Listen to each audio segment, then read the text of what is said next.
edição do Momento Cultural é especial para trazer para você um pouco sobre a arte da xilogravura, uma técnica milenar chinesa que significa gravar sobre a madeira. E aqui em Natal nós temos um expoente nessa arte, é o xilógrafo Eric Lima. Muito obrigada por nos receber. E para falar um pouco sobre esse trabalho, nós estamos aqui no ateliê do Eric para ele explicar um pouco para a gente sobre como é feito todo esse trabalho, que ele já realiza há 11 anos. Como é que foi que você começou tudo isso, Eric? Eu iniciei na xilogravura a partir de um espaço cultural aqui em Natal chamado Casa do Cordel.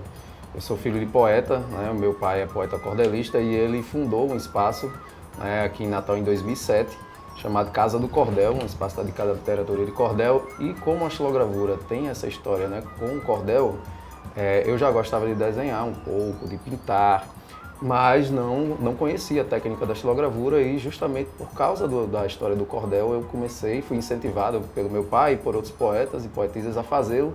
E desde lá então venho fazendo as gravuras, eles começaram a utilizar nas capas dos cordéis, e desde lá a gente vem aprendendo e vem trabalhando com a xilogravura.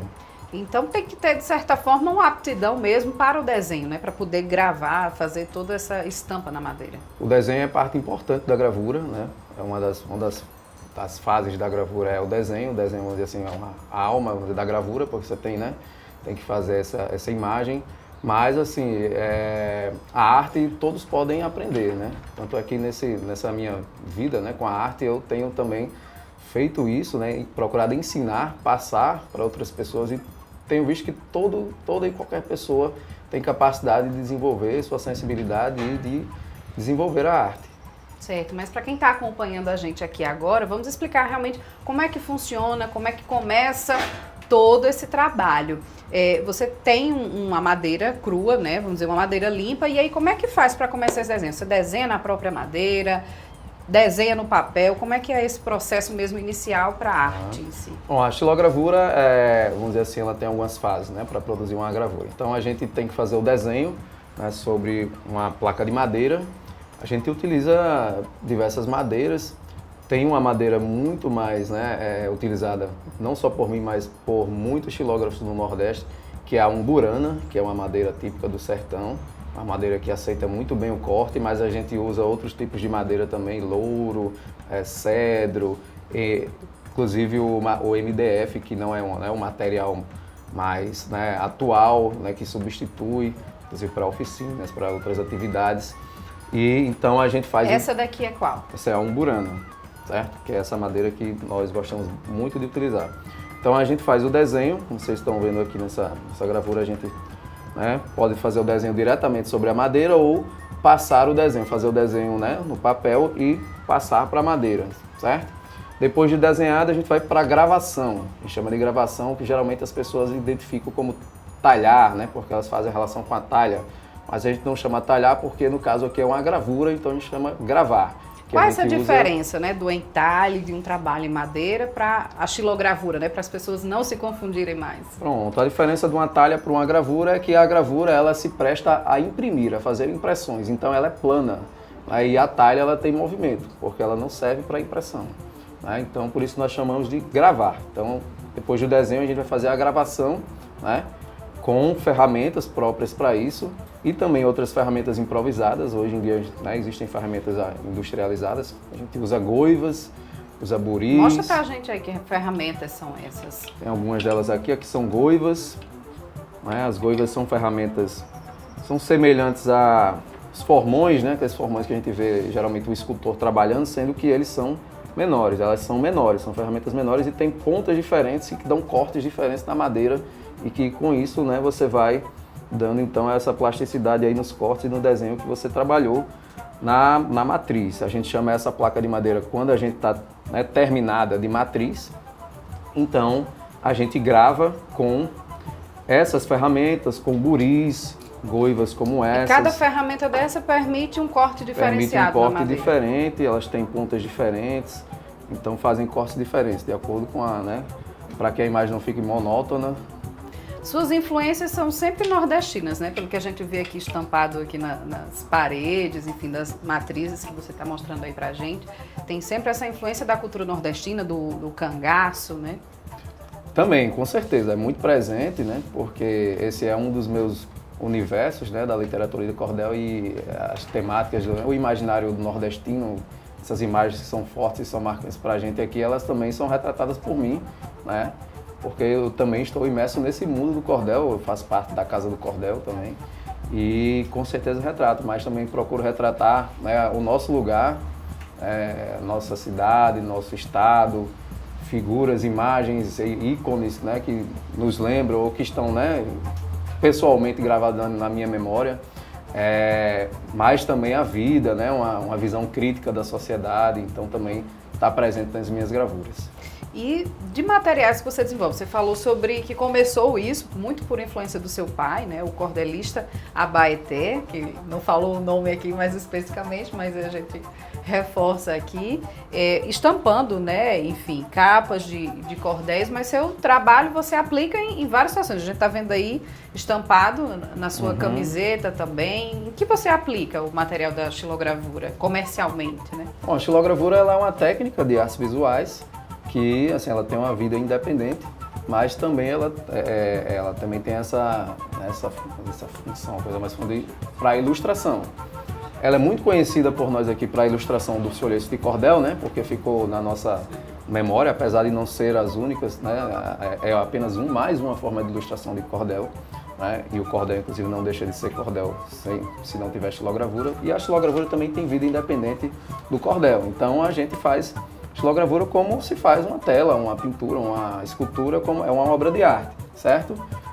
Não necessariamente será para o emprego de ilustração, mas também a gente faz ilustrações, eu já fiz ilustração para livros, para peças publicitárias, de todo tipo de peça publicitária e a gente faz camisetas, o nosso ateliê aqui, Bodega da Chilo, a gente produz camisetas exclusivas com as estampas, blocos de anotação, entre outras coisas. Você falou que a Casa do Cordel é um espaço onde o seu trabalho pode ser facilmente encontrado, mas você também participa de exposições, seu trabalho pode ser encontrado aí também.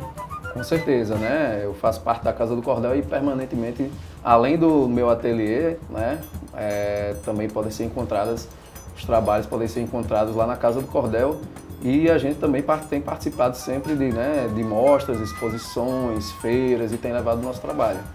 E sobre essa questão de levar o seu trabalho, e uma coisa que você falou no início da nossa conversa, é que você também ensina isso para os adolescentes. Você é professor também e resolveu associar o ensino, né, a também essa arte. Como é que é esse trabalho também que você desenvolve? Com certeza, né? Além do trabalho, né, esse trabalho propriamente dito com a arte, né, de ilustração, eu também sou educador. Eu sou professor numa escola aqui em Natal, Escola Estadual Isabel Gondim, e também sou monitor de oficinas do CREAS de São Gonçalo do Amarante e tenho desenvolvido com adolescentes e com crianças e jovens essas oficinas de arte, oficinas de xilogravura. Tenho implantado então na escola e em São Gonçalo, no CREAS, oficinas e tem desenvolvido trabalhos muito bons, né? Além da gente trabalhar propriamente, né, a técnica, para que essas crianças e esses adolescentes aprendam a técnica em si, mas a gente sempre está relacionando com o fazer pedagógico, né? Para que eles possam aprender não só a arte, mas possam aprender sobre a sua história, a sua cultura, né, o seu lugar, e possam desenvolver, né, uma parte importante da humanidade que é a sensibilidade, que a arte proporciona isso, né? E é uma forma também de perpetuar a xilogravura, com certeza, Eric? Com certeza, uma forma também de a gente, né, tá nessa busca permanente de pessoas que possam, né, se interessar pela arte, pela xilogravura e possam perpetuá-la.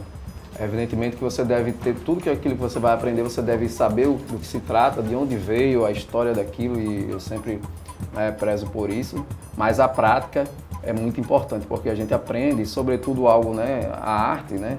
Então é algo em que as nossas mãos, a xilogravura, nossas mãos vão estar lá moldando de fato, transformando alguma coisa, que essa é a essência do ser humano, né? Transformar uma capacidade que nós temos e que a gente esqueceu um pouco, mas de transformar a natureza, né?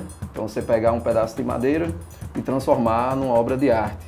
Então, a prática, para mim, é muito importante. Para você praticar, então, com, né, as crianças e os adolescentes, a gente pratica, né, para que a gente possa desenvolver essas habilidades, né, que a gente tem dentro da gente e que estão ali adormecidas.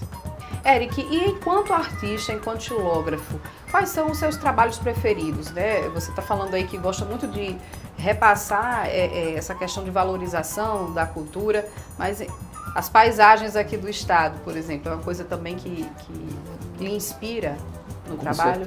Com certeza o meu lugar, né? A minha memória está aqui e isso com certeza está gravado nas minhas xilogravuras, né? Então ela sempre está presente, né? Sempre está presente alguma imagem, algum ícone da nossa memória coletiva aqui do nosso lugar, do nosso estado, da nossa cidade, da nossa região. Com certeza está presente na minha arte. E em termos de reconhecimento de trabalho, para você que já tem 11 anos, né, se dedicando à xilogravura, seu trabalho também foi uma ilustração, né? Serviu como uma peça publicitária aí, por exemplo, do Google. Como é que foi esse processo aí? A arte, infelizmente, não é tão valorizada, né? Aqui na nossa cidade e no país, infelizmente. Né? Nós não temos um reconhecimento assim, para a arte, não só para quem faz xilogravura, mas para quem faz qualquer tipo de arte, inclusive para a gente, né? Mas, assim, com, né, essa insistência, a gente vem, né, levando o nosso trabalho e, com certeza, houveram, né, reconhecimentos e trabalhos como esse, por exemplo, são importantíssimos, né, e fazem com que a gente se sinta valorizado e, né, Foi para estampar e ilustrar qual dia lá no... Quem abriu o endereço do Google no dia, viu o quê? Foi para qual dia? Foi para o dia do nordestino, né? 8 de outubro, e foi para a página, o Super G, eles chamam o Super G da página do Facebook, certo? Do perfil do Facebook. Certo. Eric, e você também já recebeu prêmios, já teve seu trabalho aí selecionado para esses projetos também culturais, não é isso? Já, né? Nesses mais de 10 anos a gente já, né, teve a possibilidade de ser contemplado em projetos, para desenvolver oficinas, projetos de xilogravura na escola. Por exemplo, a gente rodou o estado do Rio Grande do Norte algumas vezes aqui, em diversas escolas, né, ministrando oficinas de xilogravura para, né, espalhar essa arte. Então a gente foi, né, para os rincões aqui mais distantes aqui do nosso estado para ensinar xilogravura. A gente já foi contemplado aí com o prêmio de culturas populares do Ministério da Cultura, por exemplo, entre outros reconhecimentos aqui da cidade e do nosso estado também. E quem quiser então conhecer um pouco mais do seu trabalho, onde é que te encontra nas redes sociais? A nossa página, a gente tem uma página Bodega da Xilo, que é o nome do nosso ateliê, no Facebook e no Instagram. No Instagram com esse nome lá, Bodega da Xilo. Então todo mundo procurando para conhecer melhor aí a capacidade, a criatividade toda do Eric. E a gente agradece, Eric, Eu que agradeço. Né, gentileza de nos receber aqui no seu ateliê. A gente vai deixar você ir trabalhando e a gente ficar aqui observando. Certo.